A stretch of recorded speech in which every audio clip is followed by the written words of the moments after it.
What did we talk about? It was only two things we talked about. What was it?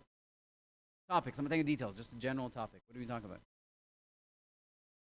Preparation. We talked about, in Arabic it's called siyasat al-nafs, the nature of ourself. How is it? Remember we talked about our ups and our downs. We're never on a static level, but we are, up and down, okay? Take advantage of that. That's what we're talking about. And we linked it to how it helps to improve our iman, is take advantage of our advancements to improve our iman. That's one topic we talked about. And then the second one, we talked about why we should be preparing for Ramadan. Right? The benefits of it, and we talked about several things. It's an advancement for your honesty or your truthfulness, that you really want to do this for Allah subhanahu wa ta'ala, so He provides you, the amount of how much you put forth. Also, we talked about bringing the means and the causes, and so we talked about several things, moving and advancing and kind of all these matters. And then we also talked about the preparation of the psychological preparation, the mental, I guess I shouldn't say mental, but the psychological, the nafsi, right, the aspect of it preparation. Today I'm going to talk about two more things, inshallah, and then I want to connect all of it, all that we talked about last week and this week. I'm going to connect it beautifully to a passage that is from a book called Mukhtasar Minhaj al-Qasidin by Imam al-Maqdisi rahimahullah, Ibn Qudam al-Maqdisi rahimahullah, which is a very beautiful, it recaptures, right? It talks about Ramadan in its essence, right, and the three levels of the participants of Ramadan. And I'm hoping, inshallah, you see how all that is connected. So that is the plan for today, inshallah. So the two parts we're going to be talking about is, in terms of preparation, right, more of a mental preparation and then behavioral preparation. Remember we talked about spirit, mind, and body. Today we're going to talk about the mind and the body. So in terms of what we're talking about, the mental preparation for Ramadan. Right? Most people don't realize that we actually have to prepare for it mentally. So what do we mean by mental preparation for Ramadan? So when we talk about that, that includes about four things that we're going to talk about. The first thing is to acquire, right, ta'aruf al-tabassur, right, insight and seeking knowledge, understanding. And generally that includes reading and understanding and knowing about the virtues of Ramadan. That's more of a mental preparation. You actually read and understand and learn about the virtues and the greatness of Ramadan. How does that help? How does that help? Excellent. That is the motivation, right? That is the, we need, as human beings, we are motivated by things and demotivated by things. Right? So we need to search what are some of the things that motivate us. This is why Allah subhanahu wa ta'ala and His Messenger quite often uses targhib and tarhib. Targhib, which means encourage people to do something. Right? To mention the virtues of something so you can do it. And tarhib is to do the opposite, to warn you about some of the consequences of certain actions, to tell you don't do it, moves you away from it. So those are internal motivators that we need. We need to find the things that motivate us to do something. And a huge part of it is to actually have an understanding of the virtues of Ramadan. And there's so many different books we can look at the virtues of Ramadan. The simplest one, I kind of mentioned this last week, is the Riyadh al-Salihin by Imam al-Nawawi rahimahullah. And almost every single house has it, every single masjid has it. If you don't have it, then I would suggest you buy it and read it with your family. It has virtues of every single aspect of acts in Islam, prayers, fasting, Hajj, you name it, right? Including some of the beautiful diseases of the heart. Beautiful book to have. So that is one thing. It includes that, but it also includes something else: is to review the fiqh of fasting. Review the fiqh of fasting. If you don't know it, then it's a chance to learn it. If you know it, it's a chance for reviewing it, because we tend to forget. It's important for us to actually to go out and learn the fiqh of siyam, because it's one of the mandatory levels of knowledge that we need to attain. When the Prophet ﷺ, and he said in a hadith that seeking knowledge is mandatory upon every Muslim, that is referring to the adult baligh al-aql, right, adult sane Muslim, when they reach the age of puberty, when things become obligatory upon them. And acts of worship become obligatory, like 5 daily prayers, fasting, if they have money, zakah, if they're able, then hajj, and so forth. The question is, how do you do these things properly? So this is why it's mandatory for each one of us to seek that basic level of knowledge. that is common between all of us. That includes seeking the fiqh, understanding the fiqh of prayers, but also the fiqh of fasting. That is important because when we worship Allah subhanahu wa ta'ala, we need to make sure that we're worshiping Allah subhanahu wa ta'ala on a sound basis, that we're fulfilling the prerequisites, that we're fulfilling the obligations, that we are unintentionally doing things that would negate our act of worship or render it unacceptable. The last thing we want to do is reach the day of judgment, and after laboring in this world, doing different acts of worship, finding out in the end that due to our shortcomings of seeking knowledge, that our act of worship actually was not accepted because of something that we could have been able to do, something that is within our means, within our reach. It's very easy to find the rulings of fasting anywhere nowadays. Whether you go to YouTube, although that's the least of the thing. To be honest, it comes in rank. Right? Obviously, the best level is to attend a class. That is the best of highest level. And attend it on site because there's that interaction. Right? That's the blessing of the majlis. Now, if you're unable and can't make it, the next part obviously is if you can have it live online so you can ask questions. That is great. If not, then the third level is recordings. And the final level, which I do not recommend, but this is in case of emergency and you're unable, there's nobody else around you, read it from a book. But reading a book, in fiqh is very tricky sometimes with the languages and so forth. Right? Many of the scholars, they tell you, "Man kana shaykhuhu kitabuhu kathara khata'uhu an sawabuh." Whoever shaykh is his book, then his mistakes will be more than his correct. Why? Because there's when if people of fiqh write these books, when they author it, there's a lot of meanings behind it. Right? They're meant as a summary to be interpreted by a student of knowledge that is higher or a sheikh. Right? And then we have to understand that very well. Also, quite often we might misunderstand something based on maybe context or language that we're used to. Especially if you're reading this in Arabic, quite often sometimes you might make a mistake. I'll give you an example. Right? A simple example, and I like this one because it almost fools every person with an Egyptian culture background. I'll explain why. Right? إذا بلغ الماء قلتين. You got it, right? إذا بلغ الماء قلتين. If the water reaches قلتين. The word قلة, if you go to Egypt, what are they going to think of? A small pottery, right? A clay-made container that you put water in. Okay? No, that's not what it means. But if a person reads that based on their own context, their own language, they're going to think, okay, this is what it's referring to. I need 2 volumes of that. If there's 2 volumes, then najasa doesn't affect it. No, that's not what it's referring to. Right? They don't realize that it refers to qilali hajar, right? Larger containers at the time of the Prophet. Just a simple example, right? That's why we should not be kind of doing this. But anyway, that's the point of hierarchy. The first objective is, in that aspect, preparing yourself mentally is to seek knowledge, but also read about the virtues of Ramadan. Now, the second thing we can do is to learn about and think about the objectives of what we're doing. Why are we fasting on Ramadan? Why are we fasting on Ramadan? What? Attain the pleasure of Allah. Is that what you said? Attain the pleasure of anything else? Mujahadat al-nafs. Can you translate that, Isha? Striving against oneself. Yes. Because it's what? It's obligatory, so that goes into the seeking the pleasure of Allah subhanahu wa ta'ala. Right? Anything else? Attaining taqwa, excellent.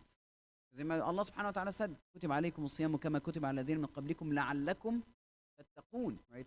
That Ramadan, كُتِبَ عَلَيْكُمُ الصِّيَامُ, Siyam was made obligatory upon you. كَمَا كُتِبَ عَلَى الَّذِينَ مِنْ قَبْلِكُمْ, similar to how it was made obligatory to the nations before you. Why? لَعَلَّكُمْ تَتَّقُونَ. Perhaps that you may reach a level of taqwa. Now, what does taqwa mean? You have to remind, you should know that. You should memorize this one. What does taqwa mean? Yeah, I try to drill this into my students. What does taqwa mean? Now? That's ihsan, ya Shaykh. That's one of the meanings, yes. To be conscious of Allah subhanahu wa ta'ala in seclusion and in public. Ibn Rajab, Shaykh. Over here, mashallah, he read Ibn Rajab. But no, basically, taqwa comes from the Arabic root word to protect yourself.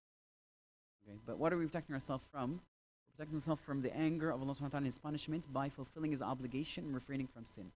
A person who does that, we call them righteous. This is why taqwa quite often is translated as pious or righteous. But you look at more the context, why are they called righteous? Simply because they fulfill their obligations and refrain from prohibition. Fasting on Ramadan will help us achieve that stage. So that's one of the objectives. Anything else?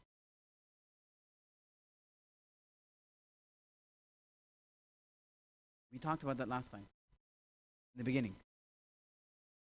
Tazkiyah, tajdid al-iman, right? Renewing your iman.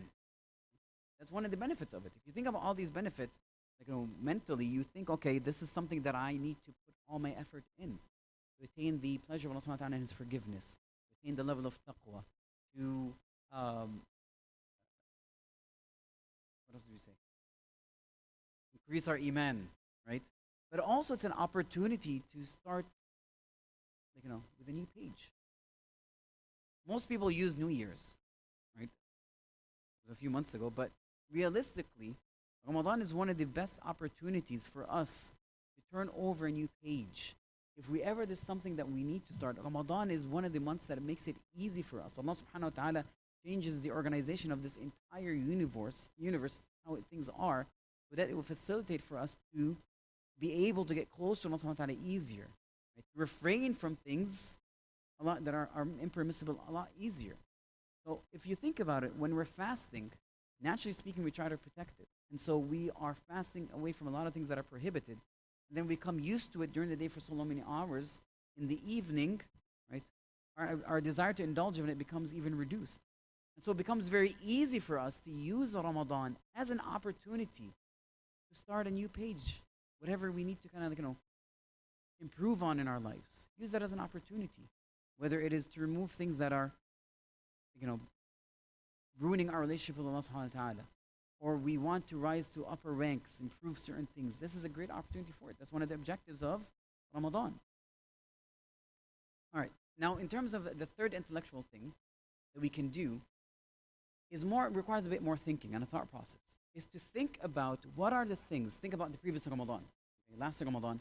What are the things that chained us down, that shackled us down, that prevented us from achieving our goals in the previous Ramadan? No, that didn't prevent you. In fact, COVID-19 was a great opportunity for many people. Isolation, not many dinners. Right? But no, COVID for some people actually was very beneficial. For others, it was not. Well, it depends on the person. But generally speaking, what are the things, when we think about, that shackled you from achieving your goals? It should not be something like that. What are the things that usually keep us from achieving our aspirations, our goals? Sins. Right? Sins are a great hindrance for us achieving our goals of getting close to Allah subhanahu wa ta'ala. Right? We need to think about some of these aspects or things that might have kept us behind last Ramadan and prepare for it this coming Ramadan, that we decide to think about, okay, these are certain sins in my life that I need to eliminate. Whatever it is, right, we think that is keeping us behind, do it.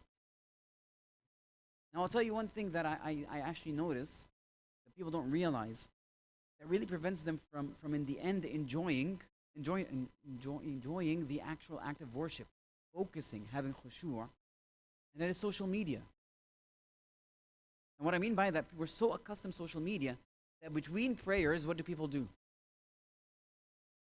The first thing they do is what? Check their phone, right? It's automatically, it comes out, and this is what they're doing. Now, unless you're the person in charge of live streaming, or the person of the technical person who needs that phone there, keep it away. It's a good time to prepare ourselves to kind of slowly from now, to cut back from the things that prevent us from getting closer to Allah subhanahu wa ta'ala. Sometimes what's keeping us back from fulfilling our objectives of Ramadan is bad company. Bad company. It might be a good idea, if that is the case, to at least kind of leave them behind in Ramadan. come to the masjid, make new friends. Because in the masjid, you only find people who want to or desiring to obey Allah subhanahu wa ta'ala. Now, I'm not saying you're going to get along with everybody, but you have a higher of a chance of percentage to find individuals that would help you get closer to Allah subhanahu wa ta'ala as opposed to hold you back from obeying Allah subhanahu wa ta'ala. You'll find people that would be able to walk with you on that path to Allah subhanahu wa ta'ala, as opposed to people that act as a hurdle towards that path to Allah subhanahu wa ta'ala. We don't want to get to the day of judgment and regret having certain friends. يا ليتني لم أتخذ فلانا خليلا. Some of the people on the day of judgment, they'll say, we wish we have not taken a person as a beloved friend. Why? قد أضلني عن السبيل. قد أضلني عن الذكر بعد إذ جاءني. قد أضلني, which means he led me astray from the dhikr, remembers Allah subhanahu wa ta'ala, the Quran, after he had come to me. We don't want to break that. So this is the time to maybe perhaps change that. See if those people are holding us back. Basically, that's what we need to essentially think. I'm going to move quickly to the fourth one. Is that mentally we also have to think about the means that the shaitan would take to encourage, to actually convince us that maybe perhaps we're not worthy or that we're unable to perform these things. And these come as quite often self-talk. Right? I'll give an example. Some of these self-talk include, when we talk about all these good deeds and levels we want to attain, some people will say, I'm not like that. This is for the righteous people. I'm not that good. That is the shaitan. Right? And he does that obviously before Ramadan. So you'd entered into Ramadan without a will. Right? Your spirit is actually broken when you're walking into Ramadan. You become so demotivated. It's not good. That self-talk is not the right one.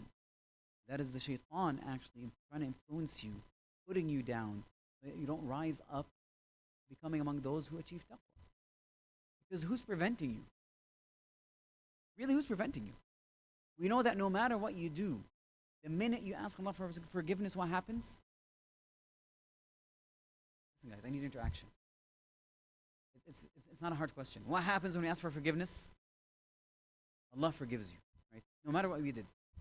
كل عباد الذين أسرفوا على أنفسهم لا تقنطوا من رحمة الله. Tell to the people who أسرفوا كل عباد الذين أسرفوا. The word sarf, which means that they excessively did so many wrong things. Excessively, don't despair from the mercy of Allah subhanahu wa ta'ala. إن الله يغفر الذنوب جميعا. Allah forgives all sins. Major and minor, major and minor. So no matter how bad you think you are, Allah subhanahu wa ta'ala is more happy with your repentance than anything else. So why not? What is really stopping us? It's more of a mental game. It really is. It's that battle of the mental, when the shaitan kind of wages that war on us, that's simply as it is. That's one of the things that he might do. The other thing he might do is to try to convince you that these are difficult things. Read a juz a day. This is just hard. Praying 20 rak'ahs and then praying tahajjud later at night and doing all these things, you're not, how are you going to do all these things? Right? Once again, all mental. Right? What's preventing you? Right? You're not used to it, then prepare now. But in the end, even if you're unable to achieve that level, one of the worst things to do is to walk in with that mentality. Now, this is one of the means of the shaitan, right? Is the all or none mentality. Sometimes we say we're going to either do it all, go all the way out, or nothing. That is the worst thing you can do, because you're preventing yourself from doing good things. The smallest of things you're capable of doing is better than nothing. Put yourself a minimum. Give a minimum to yourself. Mentally prepare yourself. This is the minimum I'm going to do. I'm going to try to achieve this level. If not, then at least this. But try to arise for the occasion. Seek refuge in Allah subhanahu wa ta'ala from these hamazat, these whispers of the shaitan. One of the other things is that sometimes you hear this, is that whatever we're trying to do right now cannot be implemented in the modern time. Then we got school, we got work, we got long hours, we're exhausted. How can we do all these things? This was good at the time of the Prophet ﷺ, right? Not at this time. That's once again the shaitan. Nobody said don't adjust your schedule as best as you can. Nobody said that you can't cut down from the time that you waste. We do waste a lot of time. We do. Let's be honest over here, we do waste our time. All of us. We're all guilty of this one way or another. If we cut into that time that we waste, wouldn't that leave more opportunity for us to worship Allah subhanahu wa ta'ala in Ramadan? If we have those who encourages us to kind of do those acts of worship, we'll be able to do these things. What is legislated in the past is still viable in the present, will also be viable in the future. Let me tell you, by the way, at the time of the Prophet ﷺ, people had it harder than we did, by the way. They actually, their labor, it was physically extremely intense. It never prevented them from praying and worshiping Allah subhanahu wa ta'ala. Never did. They still went out and they traded and did whatever they had to do in the hot sun of the desert. There was no AC, nothing. Right? Because the summer it was extremely hot. There's no AC to do anything. In winter, there we felt cold. We have heaters. We're living like kings, to be honest. Like any person, the least person of us is almost living like a king back then in terms of luxury. I'm not saying materialistic things, but in terms of luxury. Right? A king had to have somebody fan him. He's got to turn the central AC. Even better, right? But if you think about it, we live a very pampered, luxurious life. We do. Shouldn't that enable us to get closer to Allah subhanahu wa ta'ala? Once again, it's that mental barrier that we are developing over. Now, I'm going to mention the last two things. Actually, one more thing, because I don't want to waste more time. I'm going to move to the next section. Is one of the means of the hamazat shaitan that we need to be careful of is the tasweef. Tasweef, which means I will do it later. To delay what you need to do. To delay your preparation that you need to do. Even when Ramadan ends, you're going to, okay, fine, I didn't finish juz a, I'll finish it tomorrow. I'll do 2 juz. Guess what? Tomorrow you're going to like, okay, I'll do 4 juz the following day. And like after a while, you're going to find out you're going to have to finish 10 juz in one day, right?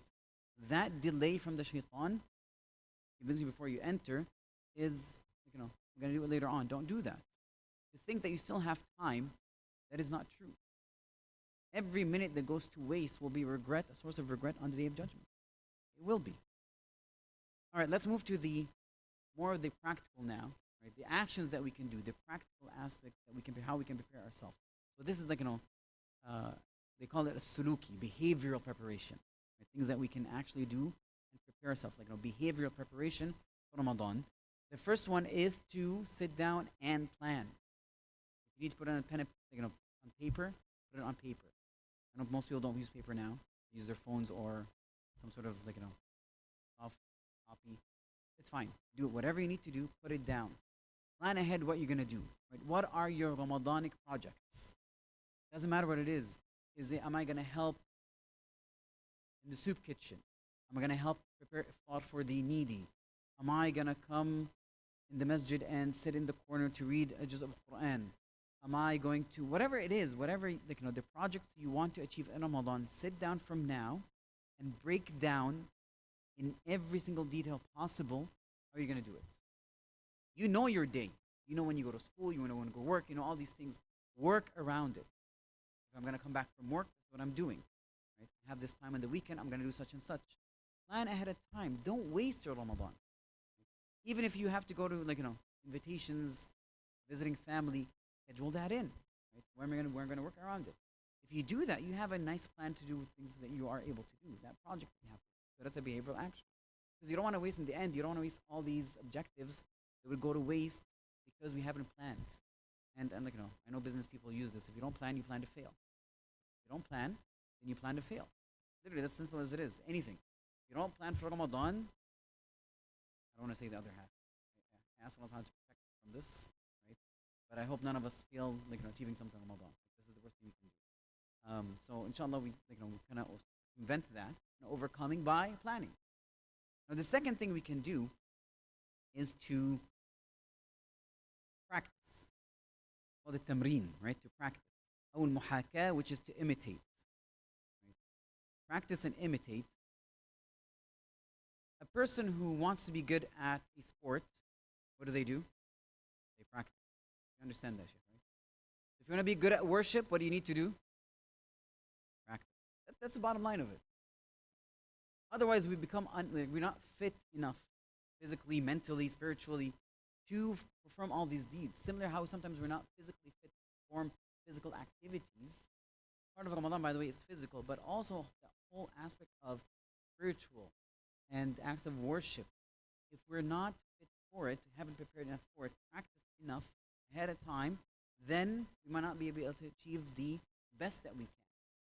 We can still go in, obviously, and achieve something. But we're talking about over here, remember, doing the best we can.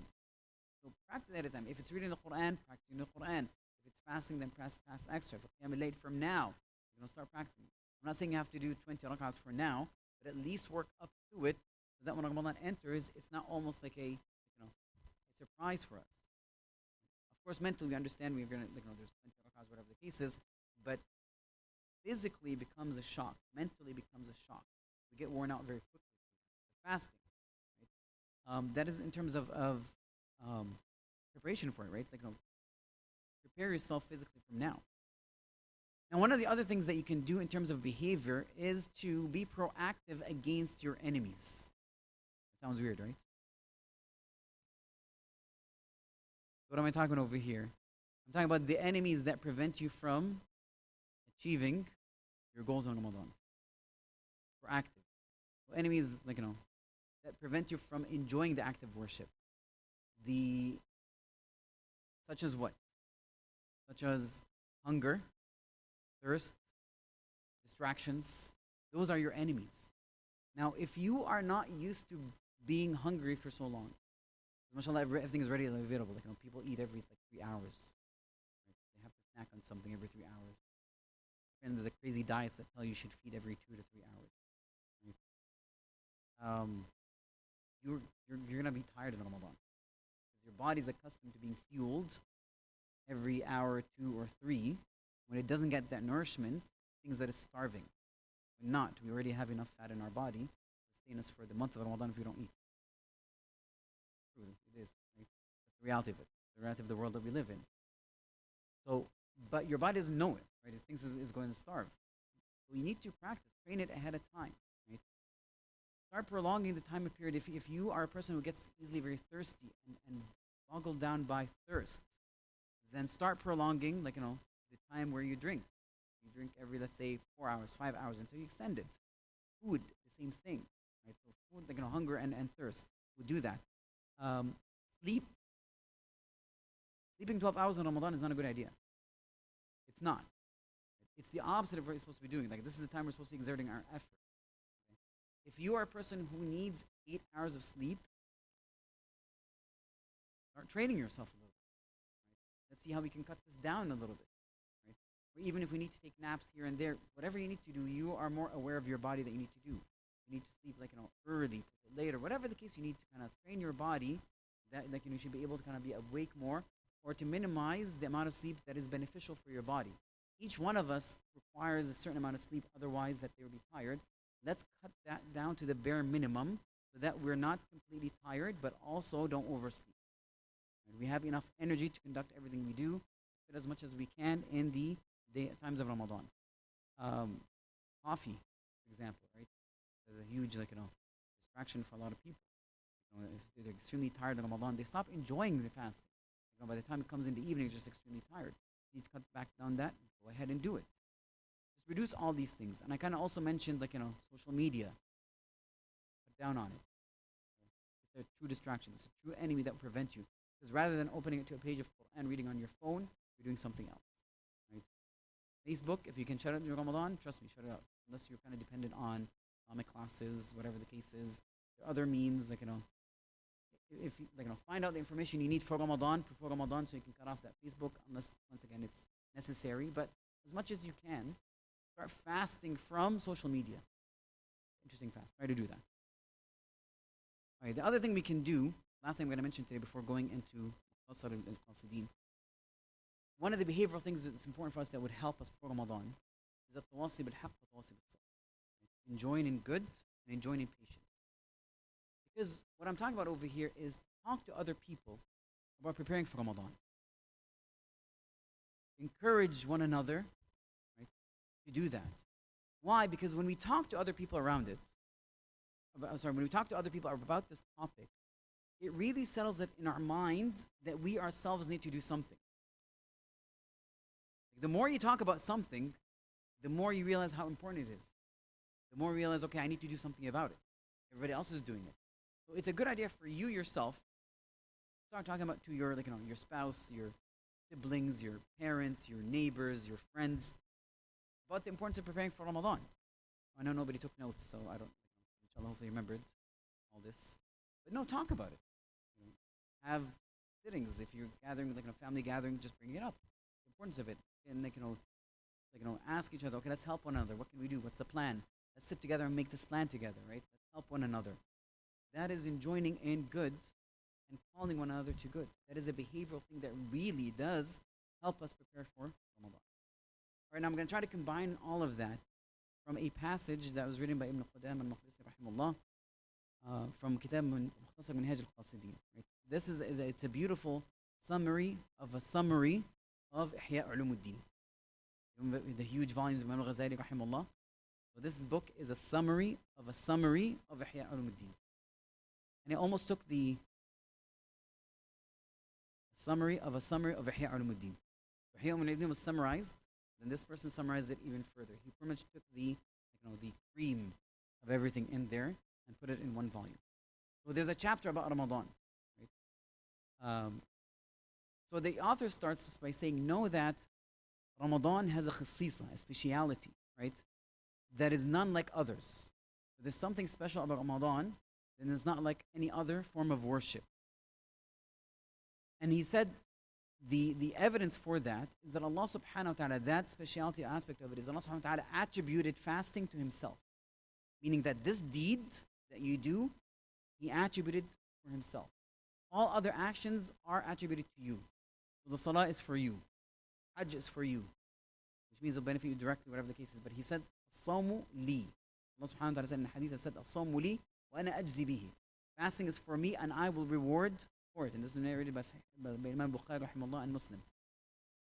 And so this in itself, when Allah subhanahu wa ta'ala attributes something to himself, that is enough of a virtue. Like Al-Kaaba, for example. Called Baytu Allah, right? That tells you the virtue, it's a sufficient virtue of the Kaaba itself. That it's the house, considered Allah, it's called the house of Allah subhanahu wa ta'ala.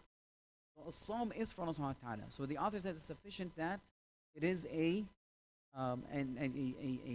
worship that is attributed to Allah subhanahu wa ta'ala. And then he said it was preferred and it was specifically picked for two meanings, for two reasons. The first is that it is a secret. This action is amal batin. It's a secretive act of worship. Nobody sees it whatsoever.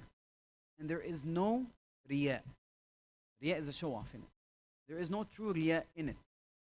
Absolutely there isn't.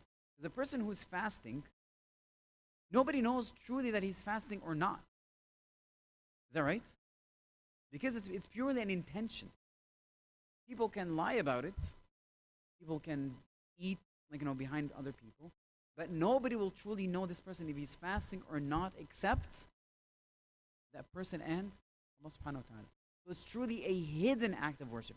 A true hidden act of worship that is absolutely 100% sincere, and there is very difficulty to do some show off with it. Now the other reason behind its virtue picked as an act of worship is that it is one of the best means to overcome the enemy of Allah subhanahu wa ta'ala. That is the shaitan. Because one of the main means the shaitan gets to the human being is through his shahawat, his desires. And there is no more powerful, right, desire than eating and drinking and relations with spouse. There is no more powerful, instinct or desire than that. And in Ramadan, what do? We suppress them. Shahawat desires, when the ground is fertile with it, right? When our body is very full with food all the time, right? It is a fertile ground for the shaitan to allow us to do other things because we have enough energy. We're not worried about hunger. We're not thinking about hunger anymore. We're not focused on our body needs. That no longer is there. So once our body needs is fulfilled, then now we are free to think about all the other desires that might stray us away from Allah subhanahu wa ta'ala. I'm talking about negative desires. I'm not talking about good things that you want to do to obey Allah subhanahu wa ta'ala. I'm talking about the negative aspect. So the shaitan takes advantage of this. And so Ramadan, what it does, it allows us to constrict and restrain those means by which the shaitan would come to us. So that's what the Imam rahimahullah said. And then he talked about the secrets, right, or the interdimensions of fasting and its manners. So he said fasting has three levels. Fasting has three levels. The level of the general masses, the level of the elite, the level of the elite of the elite. So the fasting of the masses, the general masses, it's to refrain, it's to keep, refrain the stomach and the private parts from its desires. That is the basic, essentially, right? Just refraining from those two things. That is the fasting of the general masses. Now, the fasting of the first elite is that you prevent your gaze, your tongue, your hand, your feet, your ears, and all these things, other limbs, from prohibited acts. If you notice, this is a higher up level. You're not just refraining from the things that would break your fast, but you're also refraining from things that would reduce the rewards of your fast. You're refraining from sins. Your limbs are not engaged in things that displease Allah subhanahu wa ta'ala. That is the second level, the elite. Now the elite of the elite, he said, these individuals not just stay away from things that would nullify their fast. They don't just stay away from sins, but they go above and beyond that, and it's their heart that fasts. It fasts from the low desires. Right? The low desires and the thoughts that would keep you away from Allah subhanahu wa ta'ala, that would distract you from Allah subhanahu wa ta'ala. These individuals stay away from everything that is other than Allah. So now these individuals their heart is completely attached to Allah subhanahu wa ta'ala. Everything that they do is for the sake of Allah subhanahu wa ta'ala and in the remembrance of Allah subhanahu wa ta'ala. Even when they're working, their intention is to do what? So every single act that they perform all of a sudden turns into an act of worship. So this is now of actions of the heart. So we moved from nullifiers of fast to the body aspect to now to the deeper of the heart. So those are the elite of the elite. Now the author talks now about the manners and etiquettes of fasting for the elite level. So this is at least what we want to maintain. Right? We don't want to be those who refrain from nullifying our fast but still commit sins. It's good to achieve the highest level, but let's at least achieve that second level of the elite. So he said the manners, some of the manners of it includes what? He said غض البصر, lowering your gaze, وحفظ اللسان, protecting your tongue from what? عما يؤذي من كلام محرم أو مكروه. Right? Protecting your tongue from indulging in things that are impermissible but also disliked. Quite often we ask, is this mandatory or sunnah? Or is this haram or disliked? The reason behind that question is because we want to do it. That is when we say, by the way, when we say it is recommended, or it's mustahab, which means it's liked or recommended, it's recommended by who? By Allah subhanahu wa ta'ala. Who likes this action? Allah subhanahu wa ta'ala. When we say something is disliked, makruh, who's it disliked by? So why should we act upon something that Allah dislikes? We shouldn't, right? But unfortunately, we fell into this whole thing about, listen, if it's not a sin, I'm just going to do it anyway, even if it's disliked. No, you're getting pretty close to the haram over here, right? You need to keep that buffer zone. That buffer zone is the dislike. Because sometimes you might fall into it, but then you can back out of it. But if you go all the way to the edge, there's nothing preventing you from haram. And so if you're going to fall, where are you going to fall into? Haram. You don't want to do that. Right? But the same also with the other side. You want to maintain what is recommended as a buffer zone. So when you cut into something, you cut into the recommended. You don't cut into what is mandatory. However, if your life is devoid of everything that is recommended, and you're only at the mandatory, if something has to go, guess what's going to go? The mandatory. It shouldn't go, by the way, but generally when we cut into things, we'll cut into that mandatory. Okay? So he's talking about that. He said to refrain your tongue from indulging things that are haram or disliked, or from what is even beneficial in the first place. Now this is difficult, isn't it? Hold back from things that is not even beneficial. Can you imagine how many phone calls we're going to cut down? Right? How many text messages? Okay, I'm sorry, we don't do phone calls now. How many text messages we refrain from sending that are not important? How many comments online that we can refrain from? If we cut all that out, we are really helping ourselves to focus more. So he said, at this level, Even try to stay away from things that are that does not benefit you. And also protect the remainder of the jawarih, which are your limbs. And he said from its manners, now here's the difficult part, one of the other difficult things. From one of its manners is that ألا يمتلئ من الطعام في الليل. Do not fill yourself, your stomach, with food at night. I know that goes against all our customs, right? Traditions and why, he says, بل يأكل بمقدار. He only should eat with a sufficient, just a small portion. Because there is nothing in the human being that is worse filling, that's more evil in filling than the stomach. And when a person completely is shabi', which means completely satisfied, his stomach is full, at the beginning of the night, he will not benefit the remainder of the night. Also, if he eats his full from suhoor, he will not be able to be attentive or energetic until after dhuhr. By the time his stomach kind of empties out. The reason behind it is, he says, لأن كثرة الأكل تورث الكسل والفتور. Eating a lot will bring about laziness. Will bring about laziness and lack of desire to do work. And we all experience this. We all did. Some of us eat so much we need a nap after eating. Right? We're guilty of that, right? Especially if the food is good. We can't help ourselves. It's true. Thanksgiving. Think of Ramadan this year. Now this is a great excuse for some people to get out of cooking in Ramadan, by the way. We're doing you a favor not to cook in Ramadan, right? No, don't do that. Don't get me in trouble. Don't use me as an excuse. But decide, right? But reduce the amount of food. This is good. But Ramadan, the objective of Ramadan, he's actually the author is saying this. He said, ثم يفوت المقصود من الصيام بكثرة الأكل. The entire purpose of Ramadan is gone because we eat so much. The entire purpose of it is gone, right? Because part of that objective of Ramadan is to taste hunger, to actually feel that hunger, and to reduce our food, and also to leave behind our desires. Now, if we leave our desires momentarily and completely indulge in it later on, then we really haven't done anything. We just kind of delayed it. You want to maintain that, right? So that you be able to perform your acts of worship. If you look at all the preparation that we did before, right? In the beginning, all these, you can see how that culminates, inshallah, that we can do all these, inshallah, in Ramadan. جزاكم الله خير. سبحانك اللهم وبحمدك أشهد أن لا إله إلا أنت. Yes, Sheikh.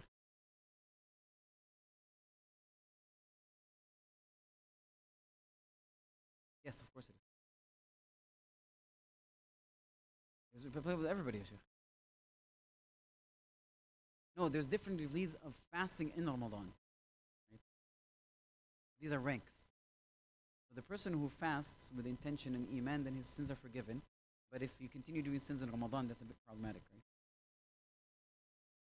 We should try to kind of refrain, but still, that applies. Barakallahu feek. Assalamu alaikum.